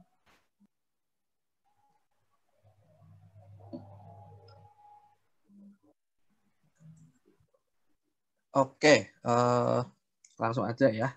Ini pertanyaan yang ini sih cukup bagus ya, terutama soal dokter hewan muda di konservasi. Karena itu tadi kesulitan utama di dokter hewan konservasi satwa liar, biasanya orangnya itu aja. Dan itu biasanya kelas umurnya itu ketahuan orang-orang. Kayak saya sudah 10 tahun di konservasi ya, ketemunya sama teman-teman yang sudah jarang banget ketemu yang jauh banget usianya gitu. Tapi ada juga beberapa ya memang usianya terlampau jauh, dalam artian ya tidak sejelek itu juga gitu loh, iklimnya lingkungannya tidak segalak itu buat dokter hewan muda. Tapi memang itu kembali ke kemauan masing-masing orang. Jadi intinya sih kalau mau kerja di konservasi gampang. Ya sama seperti teman-teman lain atau orang-orang lain yang ingin bekerja di satu instansi atau apa, intinya kan tinggal mendaftar. Ketika ada pendaftaran ada lowongan mendaftar, tapi kemudian yang akan dilihat adalah bagaimana kita bisa mengejar keminatan kita itu supaya itu menjadi hal yang hal yang diperhitungkan orang lain untuk ketika di hire adalah satu, kalau memang benar-benar ingin berkiprah di satwa liar ya mungkin semenjak kuliah sudah punya cari bekal modal, misalnya magang dulu di beberapa tempat, di kebun binatang pun tidak masalah, di lembaga konservasi khusus juga itu oke-oke aja. Intinya sudah punya wawasan, terus habis itu ya itu tadi mengerti wawasan satwa liar sejauh mana. Kemudian habis itu tinggal masalah konsistensi aja sih. Terus mungkin memang ini sisanya itu tinggal masalah natural selection, dalam artian kalau bekerja di LKK itu biasanya bukan di kota besar, di daerah, di hutan atau mana, itu butuh butuh mental yang cukup kuat lah untuk itu. Jadi beberapa teman-teman yang muda biasanya gagal seleksi alamnya di situ. Itu sih kalau dari itu sebenarnya alurnya gampang banget. Saya aja dulu itu asal daftar, tahu-tahu keterima, suruh berangkat, ya tinggal mau berangkat apa enggak. Kalau nggak berangkat ya udah nggak jadi. Tapi kalau berangkat ya udah, nggak pakai yang harus dites macam-macam gitu. Nggak kayak dikerja di perusahaan juga gitu. Jadi relatif cukup mudah. Tapi nggak tahu ya kalau sekarang kan jumlah lulusan dokter hewan juga banyak. Kalau terdasarnya sih sama ya, sama seperti kita kerja di klinik. Mungkin lebih dekatnya seperti ke clinician ya, ke praktisi klinik, tapi hewannya aja yang berbeda, tergantung hewannya jenisnya apa itu. Terus habis itu mindset kita seperti apa. Karena kalau praktisi mungkin yang dinilai adalah bagaimana dia menyembuhkan penyakit, tapi kalau di satwa liar gimana caranya mencegah terjadi penyakit. Kayak tadi kayak pemeriksaan di awal tuh kenceng bener untuk memastikan di populasi nggak terkena penyakit, karena kalau terkena penyakit penyebarannya juga susah. Sama itu sih, lebih banyak belajar tentang satwanya juga. Jadi mau nggak mau kita harus tahu karakteristik satwanya, sifat biologisnya seperti apa dan lain hal. Mungkin seperti itu. Kalau kasus-kasus yang lain, karena saya kebanyakan dari dulu kerjanya di primata, 4 tahun pertama belajar kerja itu memang sama OWA, tapi ya itu juga karena organisasi yang tempat saya bekerja dulu itu apa aja di rescue, ya itu lengkap lah, mau ya kayak kebun binatang pada akhirnya, itu dari reptil sampai burung dan lain hal. Sementara sekarang pun tahun ini aja saya udah udah harus ngurus buaya di mana dan masih harus ngurus kukang. Kadang-kadang kemarin terakhir harus bantuin teman-teman di Kalimantan untuk translokasi orang hutan. Jadi ya itu memang proses belajarnya nggak bisa berhenti gitu karena ada kejutan-kejutan terus kalau di satwa liar. Itu mungkin sih kalau dari saya. Ya, jadi artinya sudah ada ilustrasi tadi bahwasanya kalau teman-teman mulai ada interest ke bidang satwa liar ini, ya mulai sekarang tadi ya diinisiasi dengan magang, kemudian yang terpenting lagi tadi sudah disampaikan bahwasanya konsistensi dalam mendalami bidang tersebut. Kira-kira begitu ya Dok ya? Ya. Oke, jadi ini saya lanjutkan ke, nah ini mungkin menarik juga informasinya dari pertanyaan dari Cinta Atsa ya, UNER angkatan 2019. Apakah ada perbedaan ini ya antara konservasi yang sudah dilakukan di Indonesia ya jadi skala nasional dengan yang di luar negeri nih di internasional. Kira-kira bagaimana Dok? Mungkin bisa share informasinya tentang konservasi kukang ini. Kalau spesifik di kukang agak sulit karena bandingannya sangat sedikit ya. Sementara kalau kita bicara IAR Indonesia itu sudah sekarang jadi pusat rehab terbesar untuk kukang ya, terbanyak untuk populasi kukangnya. Jadi ya itu kita mau nggak mau semua mata menuju kita, sementara kita sendiri kehilangan tidak punya baseline, tidak punya itu. Jadi mau tidak mau ya harus banyak belajar dan harus banyak berdiskusi satu sama lain. Tapi untuk bicara konservasi secara umum selama kita buka diri dengan para peneliti dalam artian kan ya perbedaannya nggak akan begitu beda gitu. Mungkin dari segi cara tata laksana dan segala macam karena kan di internasional akan turun sebuah guideline-nya hasil dari rembukan para peneliti yang emang banyak meneliti tentang satwa sendiri. Nah itu kalau diterapkannya pun itu nggak saklek karena itu kan menyesuaikan sama kondisi kondisi di lingkungan aslinya seperti apa. Masalahnya mungkin yang berbeda hanya masalah di level kebijakan mungkin sepertinya. Jadi ya itu akan terlihat sedikit berbeda. Mungkin di situ sih. Tapi kalau perbedaannya sih nggak jauh-jauh banget karena kebanyakan juga kita di supervisinya juga dari peneliti luar negeri ya. Yaitu renyuhnya itu orang Indonesia malah jarang meneliti kekayaan dalam negerinya. Justru bule lagi. Ya tapi mau gimana lagi itu kenyataannya. Kayak sebagai orang Indonesia kita harus bangga sama kekayaan alam sama termasuk juga bangga untuk melindunginya dan menelitinya dan impact dari penelitian itu untuk si pelestariannya seperti apa. Jadi nanti bisa dibalikin bahwa Indonesia lebih bagus daripada di luar negeri. Ya jelas lah karena satwanya satwa Indonesia. Itu. Oke, ya jadi memang betul sekali ya kita biodiversity-nya sangat tinggi dan beragam sekali ya. Cuman tadi faktanya ternyata memang ada beberapa di alam ini atau bahkan banyak ya mungkin ya spesies baru begitu tapi yang baru mendeskripsikan memang peneliti dari luar gitu. Tapi memang ada yang beberapa paper itu juga saya lihat ya sudah kolaborasi ya artinya dengan Indonesia dengan negara lain kira-kira seperti itu. Oke, saya rasa sudah terjawab tadi. Nah, ini mungkin saya sekarang ganti ke pertanyaan yang cukup panjang ini, Dok. Ya. Satu paragraf lebih nih mungkin ya. Oke, jadi untuk ini Dok, untuk kukang dan lemur memang memiliki ordo yang sama nih ya dan tingkat kepunahan yang sama. Akan tetapi kenapa di negara maju ya seperti USA ini atau mungkin Jerman ini masih ditemukan ya beberapa individu ini memang diperbolehkan memelihara ya, sedangkan di negara asalnya seperti Madagaskar, Afrika sana itu tidak diperbolehkan. Nah, ini sampai Madagaskar ya. Mungkin penanyanya juga sudah sampai ke sana. Nah, bagaimana menurut pendapat dokter dan apakah ada kemungkinan kukang Indonesia dipelihara dan apa ada alasan yang cukup kuat nih yang arahnya ke kepunahan serta perburuan maupun perawatan yang ya sekiranya tidak proper tadi ya, tidak sesuai. Silakan bisa langsung dijawab mungkin dokter. Ya, karena saya nggak pernah ini utek-utek soal lemur ya, ini bicara soal lemur di kasus negara lain. Kembali juga ini sih tadi ya saya bicara soal IUCN, bicara soal CITES, itu kuncinya di situ dulu. Ketika di IUCN dia sudah tergolong vulnerable ke atas ya, vulnerable, endangered, critical endangered, itu biasanya mengikuti dengan status CITES-nya, di mana kalau sudah status CITES-nya itu biasanya Appendix 1 dalam artian tidak bisa diperdagangkan secara komersil, jadi nggak sembarang orang bisa memelihara, kalaupun bisa mungkin itu bukan secara individual, tapi dalam bentuk lembaga, misalnya kebun binatang atau riset center dan lain hal.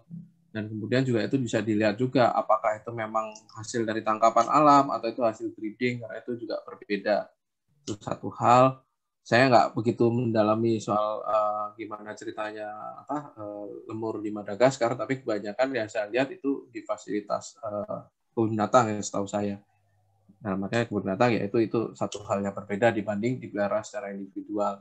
Kalau untuk di Indonesia sendiri, kukang sampai sekarang belum banyak atau bahkan tidak ada yang berhasil untuk membreeding gitu, karena tinjauan ilmiah sampai sekarang belum ada. Teman-teman di LIPI juga kayaknya belum mengeluarkan, karena otoritas penelitian kan semuanya di LIPI juga belum ada referensi ke arah atau rekomendasi ke arah sana. Terus kalau kita bicara kepunahan, saya lupa mengangkat satu hal yang menarik sebetulnya. Angka ketika kita menemukan kukang itu di alam dibanding ketemu di postingan Facebook atau di pasar-pasar dekat itu jauh lebih besar.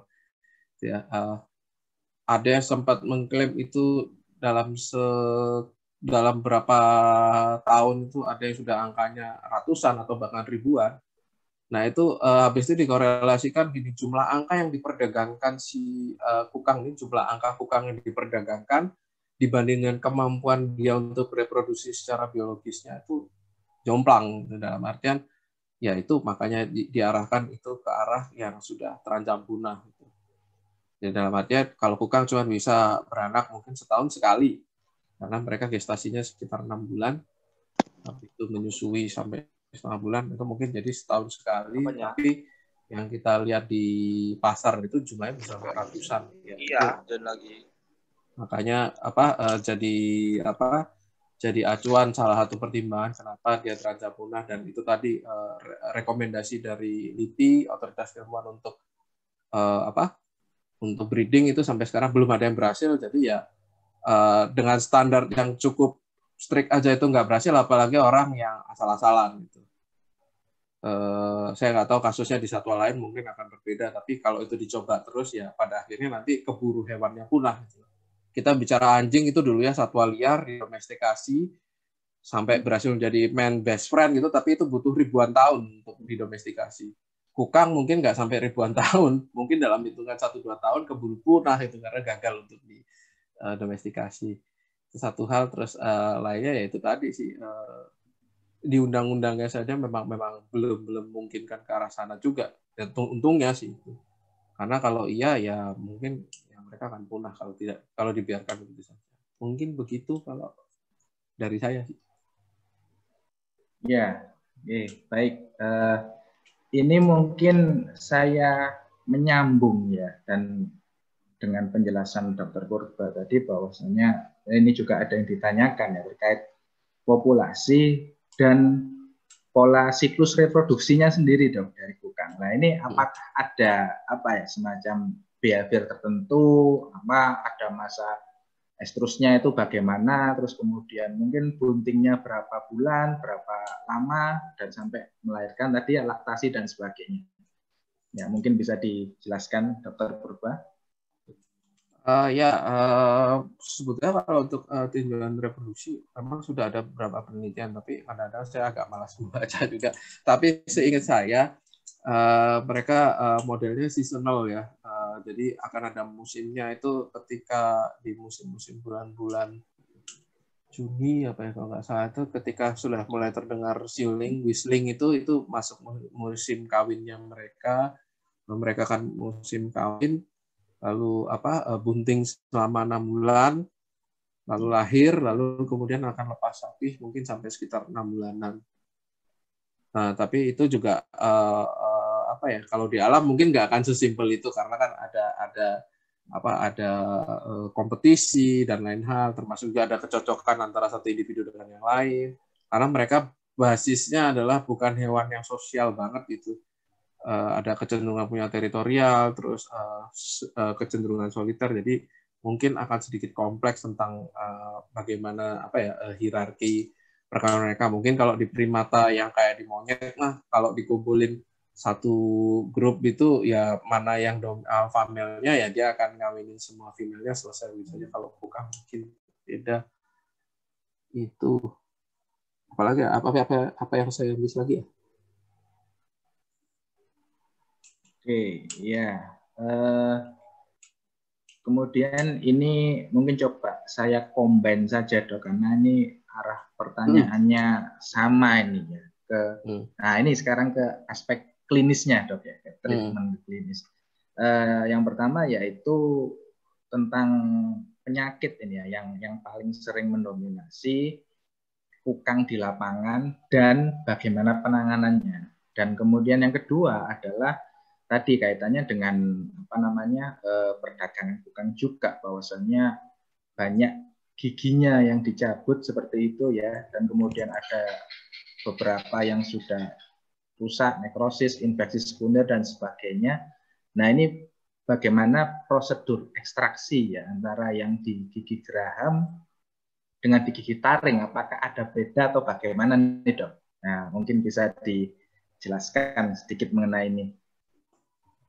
Ya, kalau untuk di perdagangan itu sebenarnya bukan dicabut ya, mereka dipotong asal aja gitu, jadi pakai gunting kuku kayak tadi gambar atau tang itu, terus ya kayaknya tergantung orangnya punya masalah pribadi apa enggak. Kalau lagi kesel ya ada yang motongnya cuma di ujungnya doang, jadi kayak nggak sampai kena ke si pulpanya, nggak sampai terekspos. Itu ada yang sampai udah kayaknya udah saking keselnya mungkin sampai segusi-gusinya kepotong atau sampai ke dalam banget lah potongannya. Nah itu tergantung derajat keparahan ini ya, kedalaman potongnya. Intinya diagnosa pertama mereka pasti adalah fraktur gigi.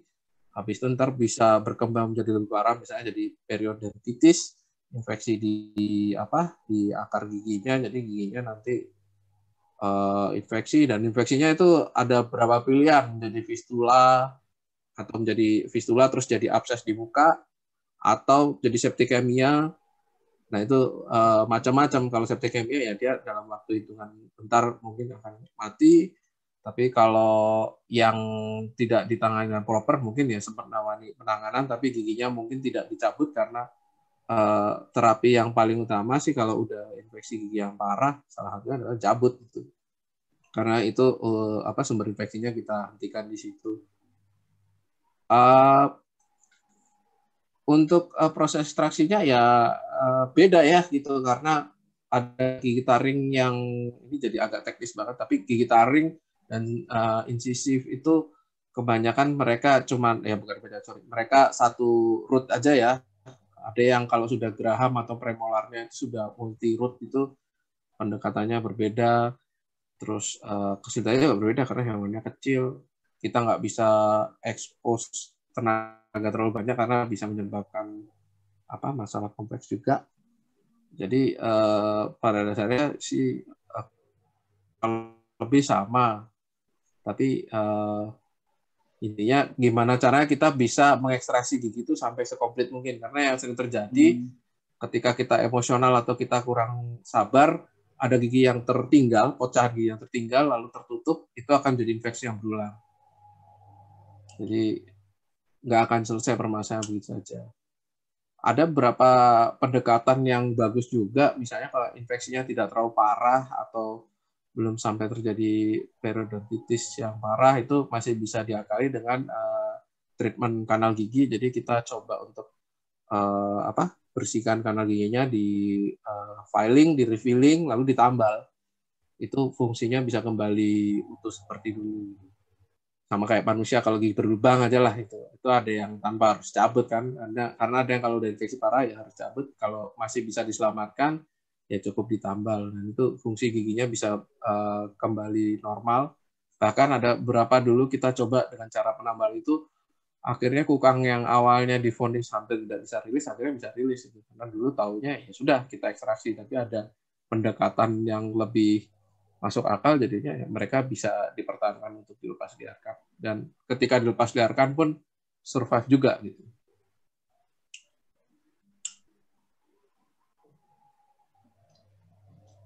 Oke, ya. Satu lagi pertanyaan yang pertama tadi Dok, mungkin apa saja yang penyakit yang di lapangan ini utamanya ya, dan apakah itu iya. langsung di treatment di lapangan atau bagaimana? Ya. Oke. Untuk berapa hal sih, karena kami bekerja di beberapa tempat yang berbeda ya. Kalau untuk di pusat rehab itu relatif lebih gampang, fasilitas kita mumpuni, dan klinik kita juga lumayan lah untuk kelas kelas lembaga konservasi sudah cukup lengkap. Jadi kami bisa melakukan apapun, bahkan lab juga dekat. Jadi kalau mau diagnosa dengan berbagai macam cara itu bisa, dan pengobatannya ya pasti langsung tempat itu. Kalau jenis-jenis penyakit yang menyerang kukang itu ya identisnya sih paling salah satunya itu gigi, infeksi gigi. Terus kedua parasit ya, itu juga biasa kalau dalam fasilitas konservasi populasi besar itu juga ini.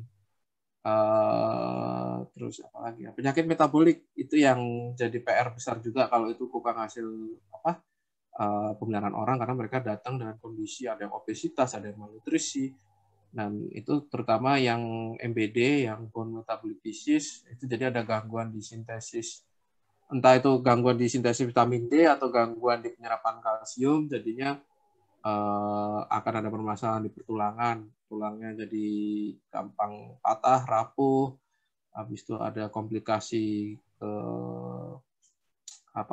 gangguan ginjal, terus gangguan pencernaan dan lain hal.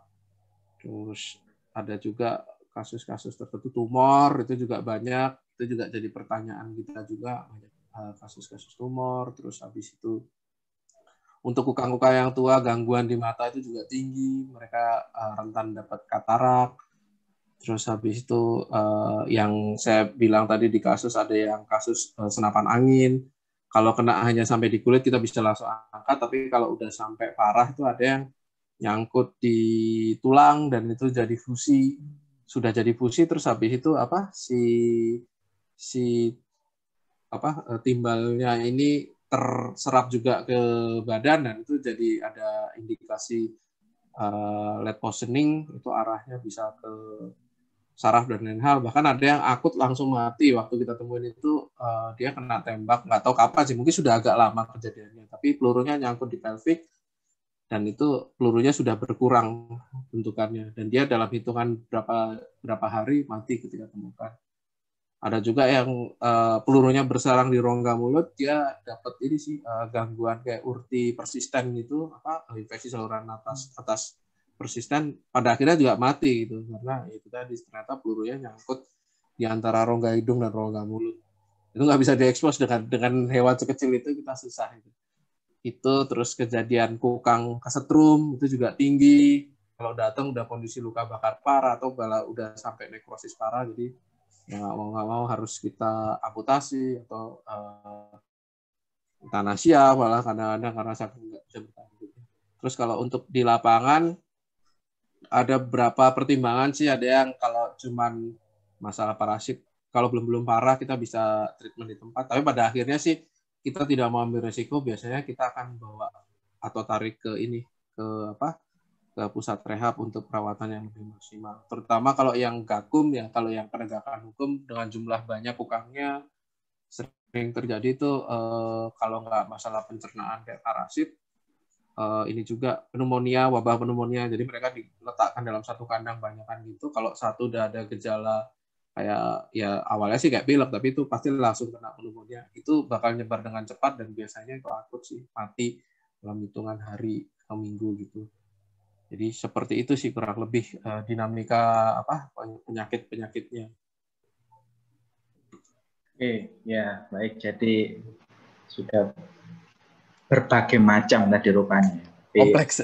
Iya, tapi mungkin secara garis besar ini ya dok ya, memang kalau kita bagi gitu ada yang sifatnya non infeksius sama infeksius ya, dimana kalau yang infeksius ya jangan dijadikan dalam satu kandang, artinya sesegera mungkin dipisahkan, iya, isolasi betul, diisolasi sendiri baru dipantau itu nanti, sehingga artinya kalau diagnosa kita tepat ya tentunya treatmentnya tepat ya, kira-kira begitu ya dok ya. Seperti itu. Nah yang susah menentukan diagnosanya karena ya referensinya nggak banyak gitu kalau hewan small animal atau hewan liar yang banyak diteliti itu lebih mudah untuk mencari referensinya.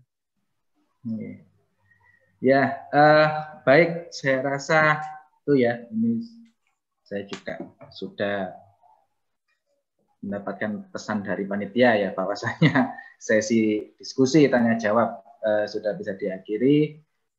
Jadi sebelum saya tutup ya, ada satu conclusion ya atau kesimpulan yang akan saya sampaikan, bahwasanya konservasi kukang ini memang menghadapi permasalahan yang kompleks ya, mulai perdagangan liar, terus kemudian jenis penyakitnya sendiri, dan juga perkembangannya di alam liar dan sebagainya ya. Namun kita semua tetap bisa berkontribusi ya dengan tidak memelihara tadi ya, tidak memperjualbelikan kukang ya, atau tidak ikut ke dalam siklus yang ilegal tadi ya, artinya yang melanggar hukum, sehingga populasinya di alam tetap berjaga. Karena memang kalau kita kembalikan ke filosofinya konservasi ya, tentunya kita semua tidak bisa hanya berdiri di satu pihak gitu ya, semuanya harus dilakukan bersama-sama, baik itu lembaga konservasi, swasta, pemerintahan ya, kemudian dari masyarakat sendiri, komunitas dan sebagainya. Artinya kita harus berjalan bersama untuk mewujudkan tindakan konservasi kukang tadi. Dan yang poin penting lagi bagi bidang kita di bidang veteriner, ternyata sangat penting sekali dan masih banyak potensi yang bisa dieksplor jika partisipan sekalian nanti ingin terjun langsung ke bidang satwa liar ya, khususnya kukang ini. Karena ternyata tadi sudah disampaikan oleh Dr. Purba masih minim data gitu ya, atau lack of studies, sehingga ada banyak nanti yang harus diungkap bersama-sama, yang tentunya kalau subjeknya yang diteliti adalah satwa liar, itu pasti ujung-ujungnya kita juga mendukung konservasi. Oke, saya rasa itu. Terima kasih kepada Dr. Purba sudah mau sharing dan kemudian diskusi tanya jawab. Untuk sesi webinar konservasi kukang, saya izin undur diri dulu. Mohon maaf apabila ada salah kata. Saya tutup. Selamat malam. Assalamualaikum warahmatullahi wabarakatuh. Dan untuk selanjutnya saya kembalikan ke panitia. Terima kasih. Waalaikumsalam warahmatullahi wabarakatuh. Ya. Baik, terima kasih kepada moderator yang telah memimpin sesi tanya jawab dengan tertib dan lancar. Sebelum ke agenda selanjutnya, kita akan menayangkan cuplikan video pendek di mana akan ditampilkan oleh panitia.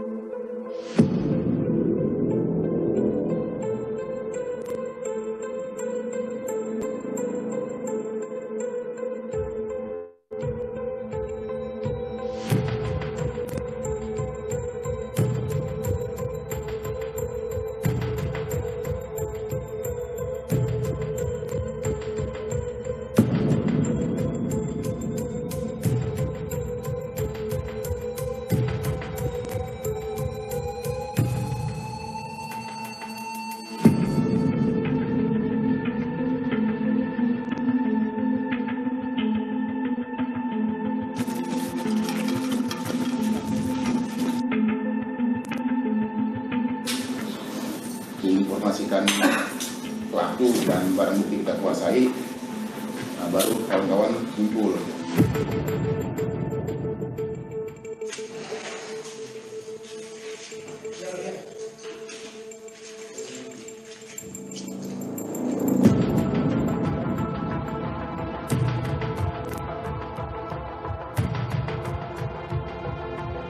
Medsos kamu tuh jual OA, jual LAN, jual itu, jangan bohong, ngaku aja. Kamu kan biasa jual beli ini. Terus ini, kamu kan ikut komunitas ini kan? Satwa kan? Satwa.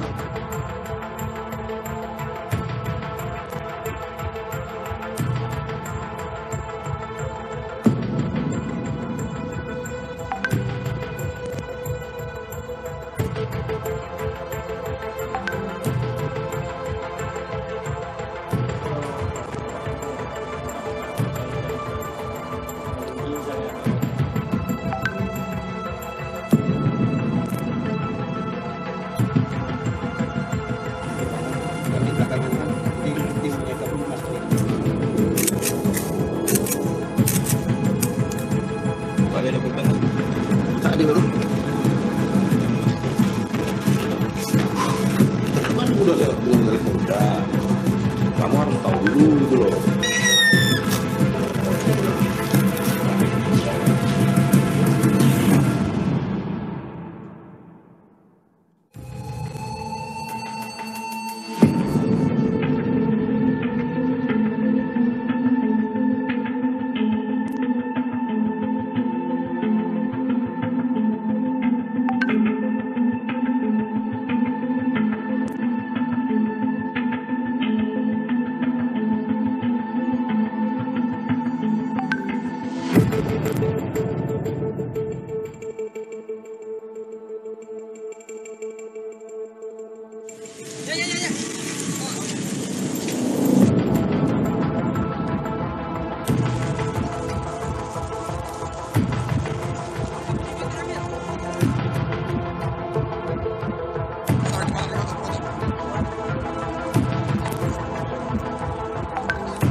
Kukang merupakan satwa liar dilindungi oleh negara berdasarkan Peraturan Pemerintah Nomor 7 Tahun 1999 tentang pemanfaatan jenis tumbuhan dan satwa. Memburu, memperjualbelikan, dan memelihara satwa liar merupakan perbuatan melanggar hukum menurut Undang-Undang Nomor 5 Tahun 1990 tentang konservasi sumber daya alam dan ekosistem. Pemeliharaan satwa liar dilindungi menyebabkan perburuan dan perdagangan terus terjadi. Artinya, memelihara satwa liar dilindungi juga mendorong kepunahannya, termasuk kukang. Jika menyayangi satwa liar, pastikan ia berada di tempatnya yang terbaik di habitat alami. Mari berperan untuk kelestarian keanekaragaman hayati Indonesia. Jika terlanjur memelihara satwa liar dilindungi, segera serahkan ke kantor Balai Konservasi Sumber Daya Alam Kementerian Lingkungan Hidup dan Kehutanan di wilayah terdekat.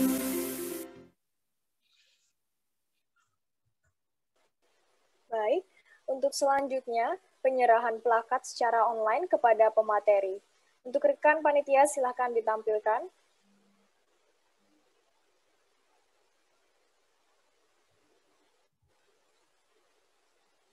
Ya, terima kasih. Acara selanjutnya, yakni sesi foto bersama, dihimbau kepada semua peserta agar mengaktifkan fitur kamera. Setelahnya, kami akan mengirimkan link absensi untuk klaim sertifikat.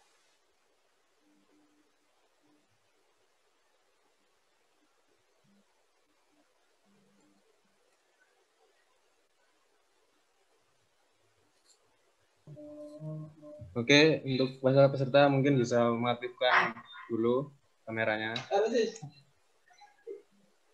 Saya pandu ya untuk slide pertama, 1, 2, 3. Ini saya melok aja. Slide kedua.